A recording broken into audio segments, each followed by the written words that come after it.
দিয়ে জান্নাতে যাবে, এক নেকি দিয়া। এই উম্মত তো জানে না এর সাথে দোস্তি কার, কার দোস্তি। বললেই তো হুজুররা খালি আঙ্গুল উঠায়, কি করবো বলতেও পারি না। হ্যাঁ, এই উম্মত তো জানে না যে দোস্তি কার সাথে। আল্লাহ রসুলই তো বলছিল আন্তা রব্বুল করিম আনা নবিয়্যুর রহিম, আপনি আগে রব্বে করিম, আমি পিছে নবী রহিম। কাইফা তুদাইয়ু হাদিল উম্মাহ বাইনাল করিম ওয়ার রহিম। শুরুতে আপনি, শেষে আমি। আমার উম্মত হারায়া যায় তো যায় কোথায়? আমার মনে হয় এই জন্যই আল্লাহ বলে দিছে, বন্ধু একটাকেও হারাইতে দিব না। কিয়ামতের দিন আপনার উম্মত আসবে গুররাম মুআজ্জিলিনা মিন আসারিস সুজুদ। যদি জীবনে উযু করা থাকে তো উযুর জায়গার থেকে নূর ফুটা বাহির হবে, নামাজ পড়া থাকে তো নামাজের জায়গার থেকে নূর ফুটা বাহির হবে। কারো উম্মতের বাহির হবে না, আপনারটা বাহির হবে, কারণ আপনার উম্মতকে আমি হারাইতে দিব না। যদি হারাই গেল তো বন্ধুত্বের পরিচয় কি হলো? মানুষ তো মেরাজ অনেক কারণে বলে, আমি অন্য কারণে বলি। আমার কাছে মেরাজের কারণ একটা না, ডর্জনের উপরে। আমি বলি মেরাজ এই জন্য হয়েছে যে আল্লাহ বন্ধুর সাথে কথা বলতে চাইছেন, তো বলছে বন্ধু যাদের সাথে কথা বলছি জমিনে রেখা বলছি, কাউকে উপরে ডাইকা বলি নাই। আপনার সাথে যদি জমিনে রেখা বলি তাহলে বন্ধুত্বের পরিচয় হবে না, সমান হয়ে যাবে। দুনিয়া বুঝবে না যে আপনার সাথে আমার বন্ধুত্ব কতটুকু। উঠা চলে আসেন, পাশে বসেন, তারপরে কথা বলবো। দুনিয়াকে আমি বুঝাইতে চাই আপনার আর আমার বন্ধুত্ব কতটুকু। মেরাজ এই জন্য, মেরাজ এই জন্য যে বন্ধু সমগ্র জগতের সৃষ্টিকে আমি গঠন দিছি ইচ্ছা মতো, যেমন চাইছি তেমন গঠন। কিন্তু আপনাকে এরকম দেই নাই, বরং গঠনের সমস্ত ভান্ডার আপনার সামনে রেখা দিছি। আমি যে নাকের ভান্ডার বানাইছি ওটা আপনার সামনে রাখছি, আর বলছি বন্ধু আপনি নাক চয়েস করেন, আপনি পছন্দ করবেন, আপনার খালি লাগায় পছন্দ আমরা করব না। আপনি পছন্দ করেন, নাক আমরা লাগায় দিব। কান পছন্দ করেন, আমরা লাগায় দিব। গাল পছন্দ করেন, আমরা লাগায় দিব। এক একটা অঙ্গ আপনি পছন্দ করেন, আমরা ফিট করে দিব। আল্লাহ বলেন বন্ধু মেরাজ এই জন্য, দেখি তো বটে আপনাকে, কিন্তু ডাইকা নিয়ে আসছি এই জন্য, পাশে বসাইছি এই জন্য, একটু দেখার জন্য, কাছের থেকে দেখার জন্য যে আপনি চাইলেন কিরম আমি বানাইলাম কিরম। এই জন্য মেরাজ। এই জন্যই তো হাসান ইবনে সাবিত রাদিয়াল্লাহু তাআলা আনহু বলেন খুলিকতা মুবাররাআম মিন কুল্লি আইবিন কান্নাকা খুলিকতা কামা তাশাউ। আপনাকে তো আল্লাহ ওইভাবে বানাইছেন যেইভাবে আপনি চাইছেন, আল্লাহর ইচ্ছা মতো। তো যেটা বুঝাইতেছিলাম, আবার আমি হারায়া যাব। জিবরিল জিজ্ঞাসা করছে, মিকাইল জিজ্ঞাসা করছে আতাব কি, কেন কাঁদেন? তো বলছে উম্মত জান্নাত জাহান্নাম যেদিন থেকে দেখা আসছি ওই দিন থেকে উম্মতের জন্য চোখের পানি থামে না। ও যুবক, তোমার জন্য চোখের পানি একদিনও থামে না, নারীর জন্য থামে নাই, পুরুষের জন্য থামে নাই। এই জন্য আমার কথা শুরু ছিল আল্লাহ পাওয়া ব্যতীত এই জীবনটা ভরবে না। কিন্তু প্রশ্ন আমিই তুলে দিলাম, তারপরে জবাব আসলো যে আমার বন্ধুকে পায়া গোলাম হয়ে যাও, আমার বন্ধুর সাজে সাজা যাও, আমার বন্ধুর রঙে রঙা যাও, আমার বন্ধুর কালারে নিজেকে রঙিন করো। আসো যুবক, আর কতদিন নেট দেখা চুল কাটবে? আর কতদিন মা বোনরা নেট দেখা সাজবে? কতদিন পোশাক বানাবে? কতদিন আমরা আর বিজাতির রঙে রঙিন হব? তো কতদিন হইয়া লাভটা হলো কি? আজকে সারা দুনিয়ার মুসলমান নির্যাতিত না? নির্যাতিত না? হ্যাঁ বলো যুবক, তুমি ওদের স্টাইলে চুল কাটার পরেও কেন নির্যাতিত? আজকে মুসলমান সারা দুনিয়া নির্যাতিত। কারণ কি? টাকার অভাব, পয়সার অভাব, সংখ্যার অভাব। অন্যদিকে চলে যাব, সময় লম্বা হয়ে যাবে। না না, একটা কথা শুধু মনে রাখেন, দুনিয়ার 70% সম্পদ মুসলমানদের কাছে। সারা দুনিয়ায় যত সম্পদ আছে 70% মুসলমানদের কাছে। আজকে মুসলমান নির্যাতিত কেন? আজকে কেন মুসলমানের দিক সাহায্য আল্লাহ করেন না? কতদিন হয়ে গেল ফিলিস্তিনের যুদ্ধ? কতদিন? 2 মাসের কাছাকাছি। ওলামাদের চোখের পানি এখনো পড়ে। আজ পর্যন্ত তো দেখতেছি না প্রতিদিনই তো খবর আসে 200 লোক মৃত্যুর সিরিয়ালে বাড়তেছে। মৃত্যু তো থাইমা নাই, থাইমা আছে? হ্যাঁ, কেন আল্লাহ সাহায্য করেন না? কেন আবাবিল ঘুরে বেড়ায়? কেন মশা আমাদেরকে কাটতে থাকে? কেন চিৎকারের ফেরেশতা ঘুমায়? কেন বাতাসের ফেরেশতা এখনো অবকাশ কাটায়? জিবরিল ডানা মেলে উঠতে থাকে। আল্লাহ কোরআনে বলেন আমার সৈনিকের অভাব নাই, প্রকারেরও অভাব নাই। আমি যদি আল্লাহকে প্রশ্ন করি, আল্লাহ এগুলা পাঠান না কেন? আমাদের পরে তো কোনো উম্মত নাই, আমাদের নবীজির পরে তো নবী নাই, আপনি একটু পাঠায় দেখায় দেন না। আমরা তো নবী দেখি নাই, সাহাবী দেখি নাই, তাবেই দেখি নাই, তাবেই দেখি নাই, আইম্মায়ে মুজতাহিদিন দেখি নাই, কোন সোনালী যুগই তো দেখি নাই। এই গ্রামের কয়জন মানুষ আছে পীরজি হুজুরকে দেখছে? বলো, কয়জন আছে? কয়জন হাত উঠাইতে পারবেন যে পীরজি হুজুরকে দেখছেন? পীরজি হুজুরকে চিনেন? হ্যাঁ, মনে হয় অনেকে চিনেও না, ঠিক না? হ্যাঁ, নাম শুনছেন? কয়জন দেখছেন পীরজি হুজুরকে? অনেক অনেক শত বছর আগের কথা তো না। আমরা তো সোনালী যুগের কাউকে দেখি না, কোন বড় আল্লাহওয়ালাকেও দেখি না। ও আল্লাহ, আজকে একটা সৈন্যের দল পাঠায় দেন না ইসরায়েলে, কাল সকালে যেন আমরা খুশিতে মিষ্টি বাট করতে পারি। আপনি কেন পাঠান না? আল্লাহ বলে পাঠাবো তো পাঠাবো কি করে? যারা চুল কাটে নেট দেখা, ওদেরকে দেখা কেমনে সৈন্য পাঠায়? যারা ইহুদি নাসারার সাজে সাজে, ওদের দিকে তাকায় আমি কিভাবে সৈন্য পাঠাই? যারা নেট দেখা সাজে, ওদেরকে দেখা কিভাবে পাঠাই? সব তো বাদেই দিলাম, শেষ জায়গায় চলে আসছি, সব তো বাদেই দিলাম। আল্লাহ বলে কিছুই না করতো, আমি তো নবীকে পাঠাইতে দেরি, মেসেজ দিতে দেরি করি নাই। আমাদের নবীজি দুনিয়াতে পা রাখতে দেরি, চাদরে রাখতে দেরি, সেজদা করতে দেরি করেন নাই। কিতাবে আছে আই সেই সেজদা। আম্মা জান বলছে, বেটা তুই লম্বা সেজদা করছিস, জানি না কি বলছিস। লম্বা সেজদা আসছে, মাত্র রাখছে চাদরে, ডান দিক হয়ে সেজদা। উম্মত যদি শুধু একটা রঙেই স্বাস্থ্য, এক রঙেই স্বাস্থ্য, নারী পুরুষ যুবক বৃদ্ধ সর্ব ব্যক্তি যদি একটা রঙের অন্ত, যে আজান দিতে দেরি, মসজিদে আসতে দেরি করে নেয়, আজান দিতে দেরি, মসজিদে ছুটতে দেরি করে নেয়। আর ডাকে কে? একটু আগেই তো বললাম 99 নাম পদের মালিক ডাকে আল্লাহ। কয়জন আসে? আল্লাহ তো আমাকে এটাই বলে যে আমার বন্ধুর রঙে রঙে নেয়, আমি সৈন্য পাঠাবো তো কি করে পাঠাবো? সৈনিক পাঠাবো তো পাঠাবো কি করে? আমার বন্ধুর ইজ্জত তো রাখে না এরা, আমারটা বাদেই দিলাম, আমার বন্ধুরটা রাখতো। বিদায় কথা শেষ জায়গায় চলে আসছি। যদি চান যুবক, যদি চাও যে আমি ওই জান্নাত পাইতে চাই, ওই আল্লাহকে পাইতে চাই, ওই আল্লাহকে সঙ্গে নিতে চাই, রাসূলুল্লাহর গোলামি ছাড়া আল্লাহ পাওয়া যাবে না, ওনার কালার ছাড়া আল্লাহ পাওয়া যাবে না। আর আল্লাহ না পাইলে জান্নাত পাওয়া যাবে না। যেই জান্নাতে সব রাখা আছে, তোমাদের নাচও রাখা আছে, গানও রাখা আছে, যা চাবে তা রাখা আছে, যা চাবে। শুধু অল্প কয়েকটা দিন, 60-70 বছর একটু বুকের উপরে হাত রাখো। যেমন রোজা যদি গরমের দিনে হয়, তো যারা রোজা রাখে ওদেরকে যদি জিজ্ঞাসা করে রোজা গরমের দিনে আবার রাখছেন রোজা, কয়েক ঘন্টার ব্যাপার, তো সূর্য ডুবতে দেরি, সেহরি পর্যন্ত খাইতে দেরি করবো। সূর্য ডুবার থেকে খাওয়া শুরু করবো, সেহরি পর্যন্ত খাবো।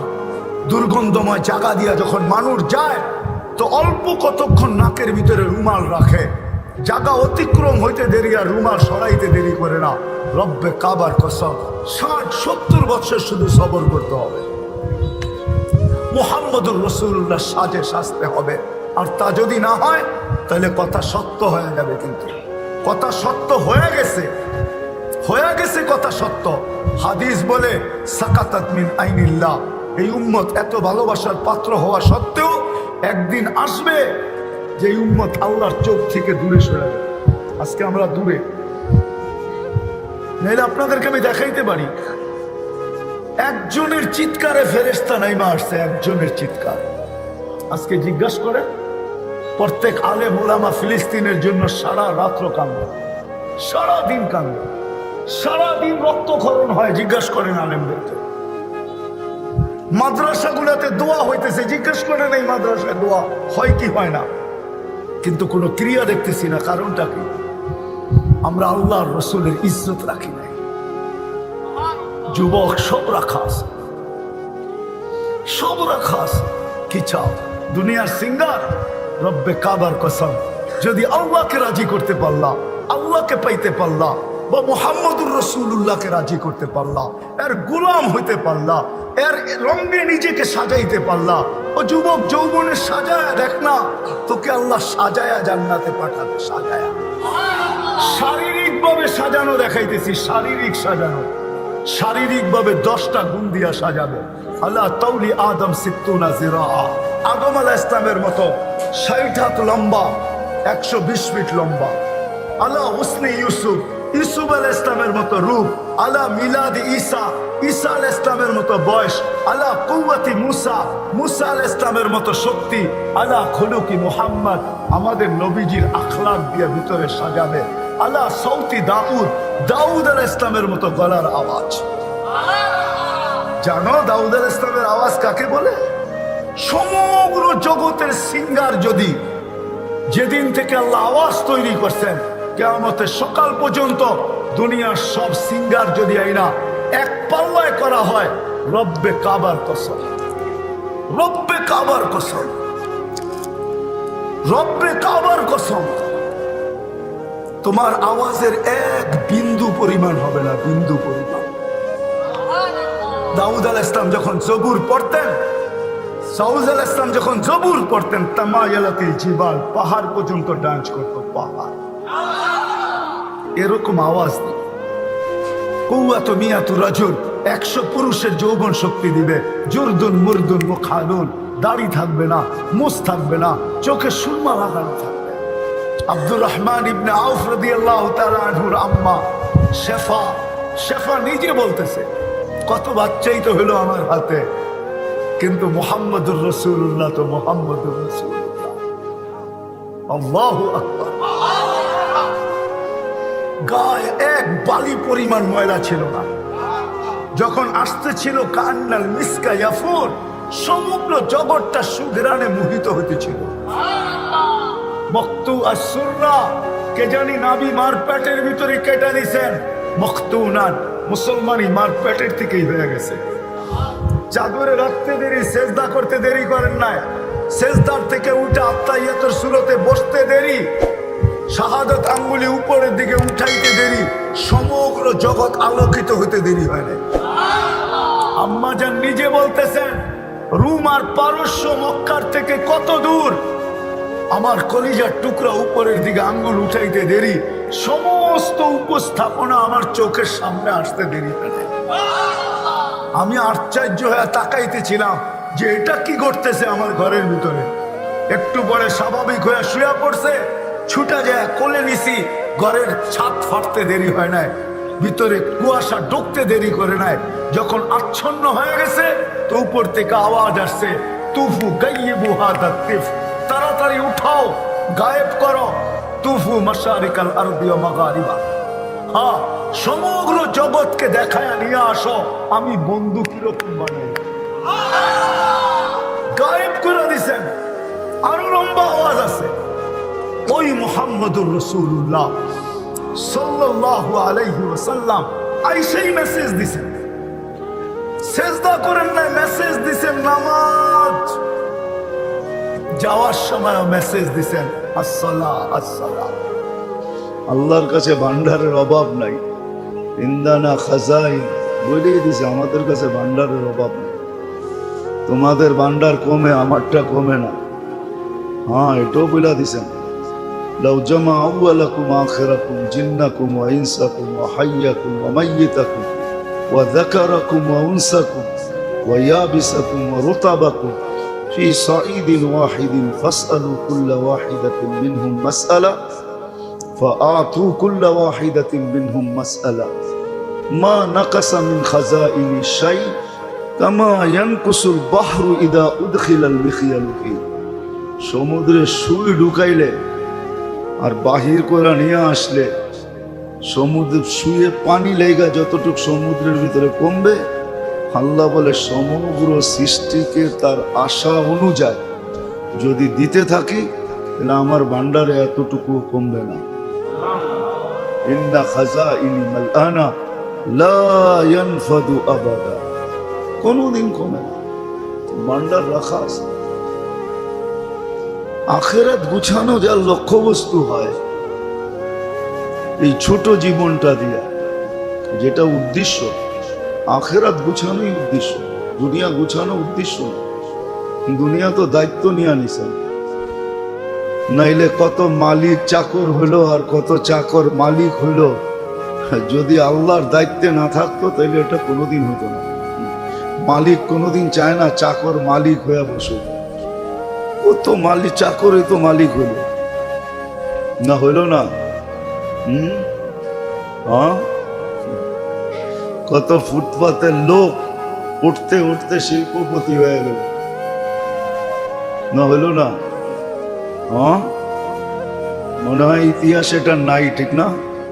মিডিয়া এটা লেখা হয় না তো, এই জন্য কেউ বেশি দিন মনে রাখে না। যদি আল্লাহর দায়িত্ব না হইতো তাহলে কোনোদিন মালিক চাকরকে মালিক বলতে দিত না। হ্যাঁ, সত্য এটাই। ছোট জীবনটার উদ্দেশ্য আখেরাত গুছানো। আর যে বিশ্বাস করে যে আমার আখেরাত গুছাইতে হবে, ক্ষেত্র কিন্তু এই দুনিয়াটাই, এইখান থেকে গুছায়া যেতে হবে। বলে না ওইখানে যাই থাকবে না, ঝামেলা থাকবে না, বিবি থাকবে না, বাচ্চা থাকবে না, আত্মীয় থাকবে না, স্বজন থাকবে না, পাড়া থাকবে না, প্রতিবেশী থাকবে না, কাজ থাকবে না, কাম থাকবে না, পুরা ফারেগই ফারে কবরে বসে পুরা গুছায় নি মনে। ওইখানে বসে গুছানো সম্ভব না। আখেরাতে গুছায় নিব এটা সম্ভব না, ওটা ক্ষেত্রই না। আর দুনিয়া মাজরাআতুল আখিরা। আল্লাহর রাসূল এক জায়গায় সফরের ভিতরে থামছেন, তো সবাই ভাবছেন মনে হয় কয়েক ঘন্টা থাকবেন, বিদায় ঘোড়াগুলাকে ছেড়া দিছেন, সওয়ারি ছেড়া দিছেন ঘাস খাওয়ার জন্য। একটু পরেই আল্লাহ রসুল বলতেছে না চলো এখানে থামবো না। তো ঘোড়া তো ছেড়া দিছেন, বলছে ইয়া রাসূলুল্লাহ ঘোড়া তো ছেড়া দিছি।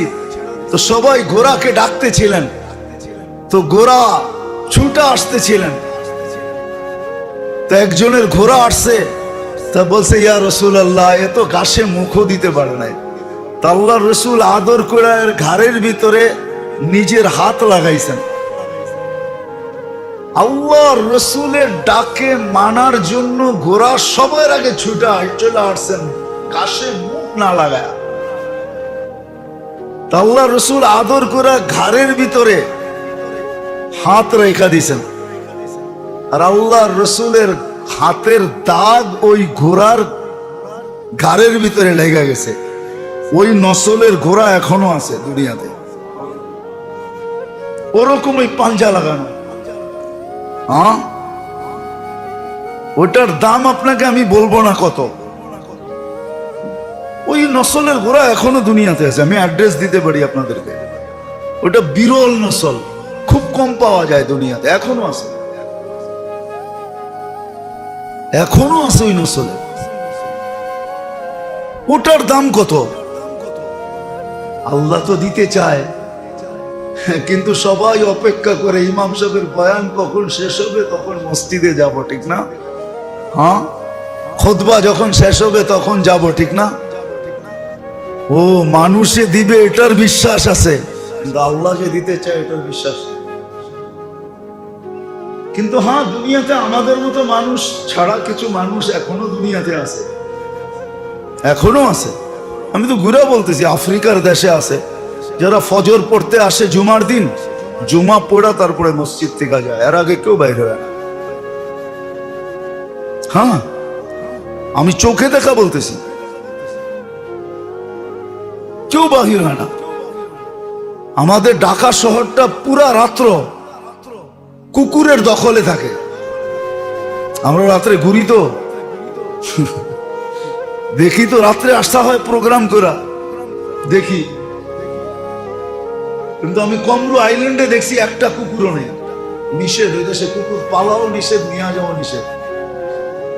আমি স্পিকারে জিজ্ঞাসা করছিলাম তোমাদের দেশে কুকুর নাই কেন? মানুষ তো বেশি না, 9 লক্ষ মানুষ মাত্র পুরা দেশে, 4টা দ্বীপে একটা দেশ, 4 স্টার। তো বলতেছে আমরা গরিব মানুষ, কুকুর পাললে 1 কিরাত সোয়াব কমা যায়, 5 জাবালে ওহুদের সমান। আমরা গরিব মানুষ, এত সোয়াব আমাদের নাই, বিদায় আমাদের রুলস হলো আমাদের দেশে কেউ কুকুর পালতে পারবে না, কুকুর নিয়ে আসতেও পারবে না। গরিব মুসলমান, আল্লাহর কথার উপরে আমাদের বিশ্বাস নাই। যদি বিশ্বাস হইতো তাহলে জুমার দিন হায় হায় হায় কে কার আগে আসবে, 35 লক্ষ টাকা সোয়াব পাবে। বাদ দিলাম 17 লক্ষই ধরলাম, 17 লক্ষ টাকার সোয়াব পাবে আমাদের দেশ হিসাবে সদকা করার জুমার নামাজে যে সবার আগে আসবে। সুলতান মাহমুদ গজনবী রহমতুল্লাহ আলাইহির কবর প্রায় 600 থেকে 700 বছর পরে উঠানো হয়েছে, এখনো লেখা আছে ফ্রান্সে। জান, যখন তাবুত খোলা হয়েছে, মাটি যখন সরানো হয়েছে, তৈমুর লং আইসা যখন সুলতান মাহমুদ গজনবীর কবরকে সংস্কার করতে গেছে, তখন খোলার পরে দেখতেছে তাবুত যেমন, কাঠ কিচ্ছু হয় না, যেমনটা তেমন। তো ফ্রান্সিসি ইঞ্জিনিয়ার খুলছেন যে তাবুত খুলে দেখি কাঠের যখন কিছু হয় নাই, ভিতরেরটা কি? তো দেখতেছে ভিতরেরটা যখন খুলছে তো চিৎকার দিয়ে পিছে পড়ে গেছে। তো মুসলমান যারা ছিল তারা তাকায় দেখছে, তো দেখতেছে যে ডাইন হাত বুকের উপরে রাখা, যেমনটা তেমন রাখা আছে।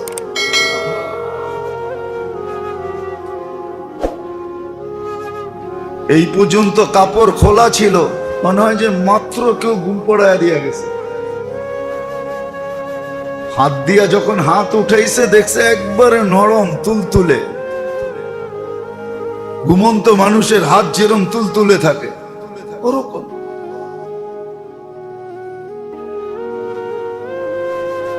ওরকম আল্লাহ চোখে আঙ্গুল দিয়ে দেখাইছেন যে মূল্যায়িত কতটুকু হয়। শুধু কোরআন হাদিস দিয়ে বুঝান নাই, কোরআন দিয়ে তো বুঝেইছেন, হাদিস দিয়ে বুঝেইছেন, কিন্তু অনেক সময় হয় মানুষ যুক্তি মানে, যেমন রাগ হয়ে যাবেন, আমরা ইন্স্যুরেন্সকে বিশ্বাস করি কিন্তু আল্লাহ আল্লাহ রসুলের কথাকে বিশ্বাস করি না। কি সত্য তো মনে হয় বুঝাইতে পারি না। আপনি তো লাইফ ইন্স্যুরেন্সে বিশ্বাসী, ঠিক না? নাহলে করলেন কেন? কিন্তু আল্লাহ আল্লাহ রসুলের কথায় কিন্তু আমরা বিশ্বাসী না, যে আল্লাহ বলতেছে তোমার লাইফ আমি, তোমাকে জীবন আমি দিছি, পালবো আমি। এটাও তো ইন্স্যুরেন্স না? ইন্স্যুরেন্স না। লাইফ ইন্স্যুরেন্সের অর্থটা কি? আমাদের কাছে জমা রাখো, একদিন আসবে আমরা তোমাকে দেখে রাখবো, ঠিক না? কি ফেরত দিব, ঠিক না? আপনি তো এটাতে বিশ্বাসী, প্রতি মাসে জমা করতেছেন, আল্লাহ আল্লাহ রসুলের কথা তো বিশ্বাসী না। এই জন্য দলিলে দলিল আল্লাহ দিছেন, কিন্তু সাথে সাথে বাস্তবও দিছেন, চোখে আঙ্গুল দিয়ে দেখায় দিছেন, চোখে আঙ্গুল দিয়ে দেখায় দিছেন যে আমরা মূল্যায়ন করি তো করি কিরকম, চোখে আঙ্গুল দিয়ে দেখায় দিছেন। 1 কাহিনী না, 2 কাহিনী না, দুনিয়ায় ঘুরলে এখনো 100 পাওয়া যাবে, 1000 পাওয়া যাবে। দুনিয়ার শুরু দিন থেকে আজ পর্যন্ত 1,00,000 পাওয়া যাবে, এরও বেশি পাওয়া যাবে। আজও আছে বহুত কবর যেখানে গেলে সুঘ্রাণ এমনি আসে, সুঘ্রাণ এমনি আসে। হ্যাঁ, কেউ লাগায় নাই, কেউ লাগায় নাই। আমি তো ঘুরে বলতেছি আপনাদের, জাফর ইবনে আবু তালেব, যায়েদ ইবনে হারেসা, আব্দুল্লাহ ইবনে রাওয়াহা, আমি যত আজ পর্যন্ত সাহাবাদের কবর দেখছি, সবাইকে জিজ্ঞাসা করছি এখানে সুঘ্রাণ রাখা যায় কে? বলছে কেউ লাগায় না। কবর থেকে সুগ্রাণ আসতেছে, অথচ প্যাক করা। ঢুকলেই মন মোহিত হয়ে যায়, দুনিয়ার কোনো গ্রানের সাথে মিলেও না। যে এই গ্রান থেকে, এই গ্রান থেকে কোন কেমিস্ট্রি লাগাই দিয়ে গেল। পাওয়া যায় না গ্রানের মাঝে মাঝে মিটফুটে যায়, দেখেন পাওয়া যায়। আতর যারা বানায় ওদেরকে জিজ্ঞাসা করেন, কিন্তু কোন দুনিয়ার গ্রানের সাথে ওই সমস্ত কবরের গ্রান মিলে না। কোথায় সেই কত বৎসর আগে, 1400 বৎসর আগে কমরু আইল্যান্ডে, হায় মোহাম্মদ ইবনে ওসমান ইবনে আফফান, 13 বৎসরের ছেলের কবর, 1400 বৎসর আগে। কিন্তু এখনো আমি ঢুইকা দেখছি এক আজীব গ্রান আসে। জিজ্ঞাসা করছি কেউ লাগায়া যায় গ্রান, রাইখা যায়? বলছে না, দরজা বন্ধই থাকে। তুমি মনে হয় প্রথম ব্যক্তি হবে যে দেওয়ালের উপর দিয়া টপকায় ভিতরে ঢুকছো। আর সিস্টেম নাই ঢুকার, পরদেশি দেখে তোমাকে কিছু বলা হলো না, তুমি আমাদের গেস্ট মেহমান, এই জন্য তোমাকে কিছু বলি নাই। বৎসরে একবার ভারত সাগরের পানিটা ওঠে আর কবরে আইসা টাচ করে। এর আগেও মনে হয় বলছিলাম, আমি জিজ্ঞাসা করছিলাম বৎসরে একবার হয় কেন? বলে তা বলতে পারবো না। আমি বলছি কিতাবের কথা না, আমার মন বলে, আমার খেয়াল ধারণা তাখাইয়ুল, যে ভারত সাগর মনে হয় আল্লাহকে বলে যে মদিনা মুনাওয়ারায় যায় চুমা খাওয়া আমার পক্ষে সম্ভব না, কিন্তু আমার পদদেশে শুয়ে আছে বিদায় আমাকে বৎসরে একবার অনুমতি দেন, এই কবরে চুমা খায়া মদিনার চুমা খাওয়ার স্বাদ মিটাইতে চাই। বৎসরে একবার পানি উঁচা হয়, সারা বৎসর না, 2-4-10 বার না, একবার পানি বাড়ে, কবরে টাচ করে। সকালে ফজর নামাজ পড়া উচিত, আল্লাহুম্মা আজিরনি মিনান নার 7 বার পড়া উচিত। পড়া আপনি সূর্য ডুবা পর্যন্ত নিশ্চিন্ত থাকতে পারেন। কি নিশ্চিন্ত? যে আজকে দিনের ভিতরে আমার মৌত হলে শাহাদাতের মৌত হবে, এতে কোনো সন্দেহ নাই। আবার মাগরিবের নামাজ পড়া যদি 7 বার পড়েন, তাহলে আবার ফজর পর্যন্ত আপনি নিশ্চিন্তে ঘুমাইতে পারেন যে মৌত আসুক না, কিন্তু আমার কাছে শাহাদাতের সার্টিফিকেট নিয়ে আসতে হবে, এছাড়া আসার কোনো সুযোগ নাই। এটা তো আমি একটা দেখাইলাম, এরকম আরো অনেকগুলো আছে, আরো অনেকগুলো আছে, যে অনেকগুলো আছে, শিখলে অনেকগুলো আছে। আল্লাহুম্মা বারিক লি ফিল মাউত ওয়া ফিমা বাদাল মাউত, যে 25 বার পড়লো ফজরের পরে, তো ঠিক এরকমই সারাদিনে মৃত্যু আসলে শাহাদাতের পরোয়ানা নিয়ে আসতে হবে। সূরা হাশরের 3 আয়াত পড়লো, তো শাহাদাতের পরোয়ানা নিয়ে তো আসবে, সাথে সাথে 70,000 ফেরেশতার সূর্য ডোবা পর্যন্ত মাগফিরাতের দোয়া করতে থাকবে। হ্যাঁ, সত্য এটাই। সাইয়্যিদুল ইস্তিগফার যে ফজরের পরে পড়লো, তো ওই দিনে যদি মারা যায়, একবার পড়লে 100 বার পড়তে হবে না, একবার শাহাদাতের মৌত। মাগরিবের পরে ফজর পর্যন্ত শাহাদাতের মৌত। নাকে তেল দিয়া ঘুমান না, কোনো অসুবিধা নাই। মৌতকে চিঠি লেখা ঘুমান, আয় তুই আয়। আসলে কিন্তু শাহাদাতের পরোয়ানা নিয়ে আসতে হবে। সুযোগ আছে, কিন্তু মূল্যায়ন তো করতে হবে, আমাকে করতে হবে, আমারটা আমাকে করতে হবে।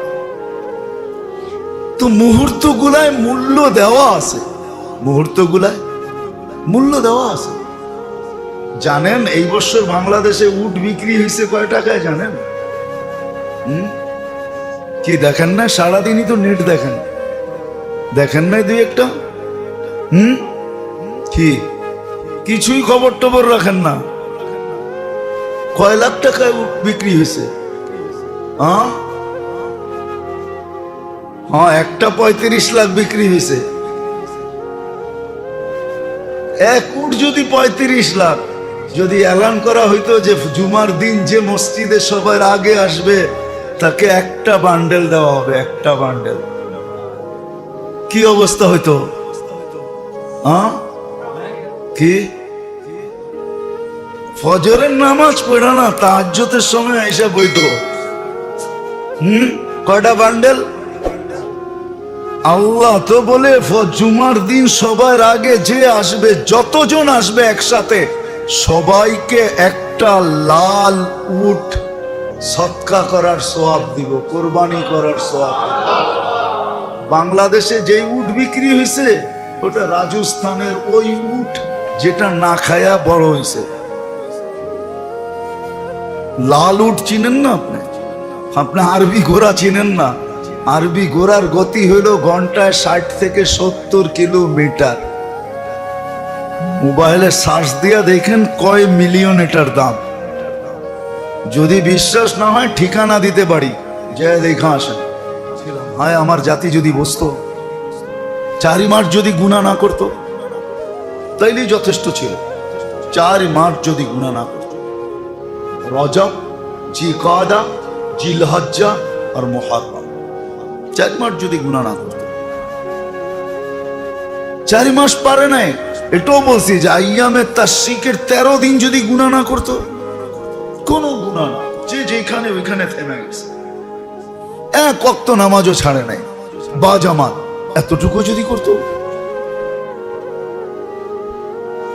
জিলহজের শেষের দিকে, এখন মুহররম শুরু হয়ে যাবে 2-4-5 দিন পরে, 10 দিন পরে মনে হয় 14 তারিখে মুহররম শুরু, মুহররমও শুরু হয়ে যাবে। বয়া নিয়ে আসবে আমাদের জন্য দিক নির্দেশনা এক গাঁটটি। কিন্তু প্রশ্ন তো ওইখানেই যে নিজের জীবনের মূল্যায়ন নিজেকে করতে হবে। কে কতটুকু করতেছি? ভক্ত করতেছি আল্লাহর সব, আর আল্লাহ মূল্য দিতে প্রস্তুত, মূল্য দিতে প্রস্তুত। আল্লাহর কাছে বংশ দেখা আল্লাহ মূল্য দেন না, তাইলে তো বেলালের রাদিয়াল্লাহু তাআলা আনহুর কথাই সত্য ছিল। ইয়া রাসূলুল্লাহ, আল্লাহ যদি দেখা দিতেন মূল্য, তাহলে আমি বেলালের সিরিয়াল না জানি কখন আসতো। আমি তো কিন্তু দাস ছিলাম, আমি তো ইথিওপিয়ার ছিলাম, আমি তো কালো ছিলাম, অনারব ছিলাম, আমার সিরিয়াল আসতো কিনা জানি না।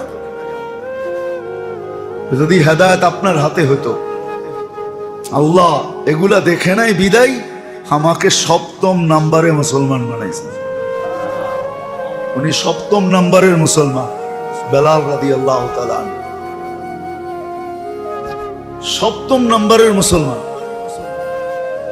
আল্লাহ এগুলা দেখেন না, এই ধ্যান ধারণা ভিন্ন, এটা দুনিয়ার ধ্যান ধারণা, আল্লাহ রসুলের ধ্যান ধারণা না। আল্লাহ রসুলের কাছে ধ্যান ধারণা না। যদি এরকমই ধ্যান ধারণা হইতো তো সালমানে ফার্সি রাদিয়াল্লাহু তাআলা আনহুকে কোনোদিন আল্লাহ রসুল বলতেন না সালমান মিন্না, সালমান আমার পরিবারের একজন, এই কথা কোনোদিন বলতেন না। সালমান আমার পরিবারের একজন, এই কথা কোনোদিন বলতেন না। আমরা যদিও দেখি, আল্লাহ দেখে না। এই জন্য আসেন, শিখেন।